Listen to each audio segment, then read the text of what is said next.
Jogo makedo ne ratich joma mine kadho nam chumbi koni masiche mag rocho ratich oganda osebedo kadhi nyime kaluwore gi nyaw mar piny owacho keto e tim moko kuom chike mageto rakore gi midhierogo. Ka giloso Mombasa e romo manobagi kod riwruok mar mine mar Collaboration of Women in Development, mine gi koni piny owacho kaachiel kod riwruoge mopogore osebiro kanyakla machuogo chike, to kara kamano chikego pok oketi e tim. En gino ma gikoni osebedo kanyayo masiche mag bembo, monj kaachiel kod nek mag nyithindo kaachiel kod mine, to kara kamano onge okange malong'o ma ikawo mar rakore gachije mitudo kod masichego.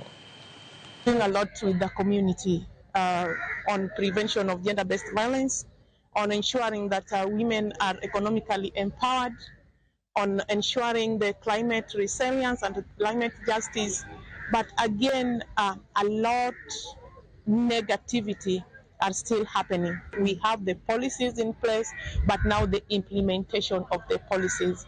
Our policies are not being implemented. I think that we have discussed more on economic injustice, whereby the women are left out in matters economic balance or matters economic empowerment or in matters women empowerment. That is the voice that came out very clearly.